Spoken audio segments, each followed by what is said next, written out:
राष्ट्रीय ब्राह्मण सभा ने मनाया पूर्व रेल मंत्री स्वर्गीय ललित बाबू की जयंती समारोह। बतौर मुख्य अतिथि शामिल हुए पूर्व डीजीपी गुप्तेश्वर पांडे। छातापुर में आज राष्ट्रीय ब्राह्मण महासभा के द्वारा पूर्व रेल मंत्री स्वर्गीय ललित नारायण मिश्रा की जयंती मनाई गई। कार्यक्रम में मुख्य अतिथि के रूप में पूर्व डीजीपी गुप्तेश्वर पांडे शामिल हुए। इस मौके पर कई जिलों से ब्राह्मण समाज के लोग एकत्रित हुए। कार्यक्रम का आयोजन पैनोरमा ग्रुप के डायरेक्टर संजीव मिश्रा ने किया। छातापुर के रामपुर में अवस्थित पैनोरमा स्कूल के निकट आयोजित इस कार्यक्रम में पैनोरमा ग्रुप के डायरेक्टर संजीव मिश्रा ने कार्यक्रम में आए सभी लोगों का अभिवादन किया। अपने संबोधन में गुप्तेश्वर पांडे ने कहा कि मिथिला की पावन धरती मनुष्यों की धरती रही है।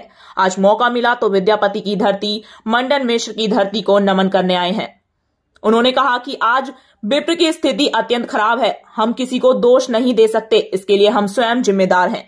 समाज में आई इस विकृति को दूर किया जा सकता है। ब्राह्मण ही ईश्वर से लोगों को कनेक्ट कराता है, लेकिन अपनी दुर्दशा को दूर नहीं कर सकता है। इसके लिए वर्तमान दुर्दशा जिम्मेवार है। समाज जिस दिशा में जा रहा है उसमें सुधार की जरूरत है। ब्राह्मण ईश्वर से जोड़ने जुड़ने का सशक्त माध्यम है, लेकिन खुद ब्राह्मण की स्थिति बदल गई है। इसीलिए वर्तमान व्यवस्था को सुधारना जरूरी है। संजीव मिश्रा ने कहा कि ललित बाबू की जयंती अब हर साल इसी तरीके से मनाई जाएगी। इस मौके पर ब्राह्मण महासभा के राष्ट्रीय अध्यक्ष आशुतोष कुमार झा, जिला अध्यक्ष मनोज पाठक सहित सैकड़ों लोग मौजूद रहे। सुपौल से अमरेश कुमार की रिपोर्ट। हो सकता है आज जो चतुर्थ वर्ण में है वो कल ब्राह्मण वर्ण में जन्म ले सकता है। ये सनातन का सिद्धांत है। रावण तो ब्राह्मण कुल में पैदा हुआ। देखो, सनातन को नहीं मानता है, धर्म को नहीं मानता है, शास्त्र को नहीं मानता है और ब्राह्मण पर ही सबसे ज्यादा अत्याचार करता है। उसकी क्या दुर्गति हुई, भगवान को वध करना पड़ा। तो ब्राह्मण वर्ण में जन्म लेकर के भी उसका कर्म कैसा, वो देखिए। ब्राह्मणों की शक्ति तो यो है, परमात्मा की 3 शक्तियां हैं। एक को ब्रह्म कहते हैं, एक को परमात्मा कहते हैं, एक को भगवान कहते हैं। परमात्मा भगवान ब्रह्म उसको कहते हैं जिसमें सत्य है, चित्त है, आनंद है। ये तीनों चीजें हैं, लेकिन ब्रह्म की कोई शक्ति प्रकट नहीं होती। वो प्रत्यक्ष प्रकट नहीं है। तीनों शक्तियां हैं, वो सतघन है, वो चितघन है, वो आनंद घन है, लेकिन तीनों तरह की शक्तियां उसमें गुप्त हैं।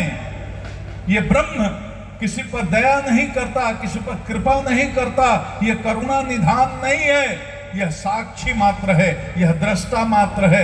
यह केवल तटस्थ भाव से जीवों के कर्म को देखता रहता है। इससे अधिक शक्तियां प्रकट होती हैं परमात्मा में। इस ब्रह्म का कोई नाम नहीं, कोई इसका धाम नहीं। शंख चक्र गदा पद्म के को धारण करते हुए चतुर्भुज रूप में नारायण के रूप में बैकुंठ में विराजते हैं।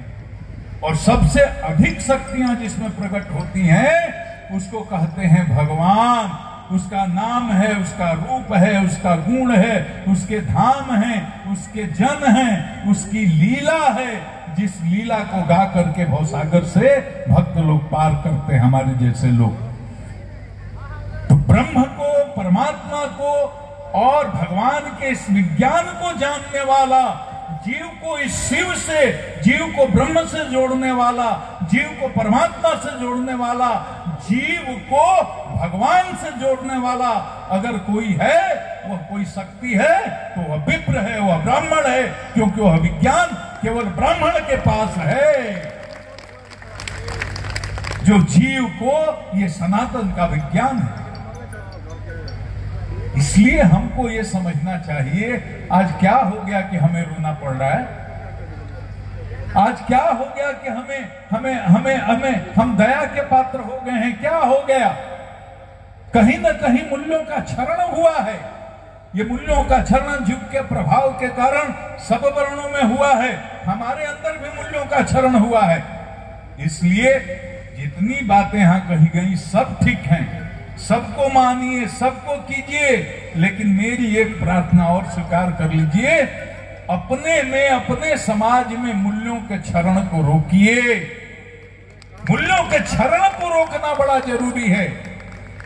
सामने अगर कोई हो उसको भरोसा होना चाहिए, ये ब्राह्मण है तो झूठ नहीं बोलता होगा, ये ब्राह्मण है पाखंड नहीं करता होगा, ये ब्राह्मण है तो चोर नहीं होगा, ये ब्राह्मण है तो मदिरापान नहीं करता होगा, ये ब्राह्मण है तो ये डकैती नहीं करता होगा, ये ब्राह्मण है तो ये भ्रष्ट नहीं होगा।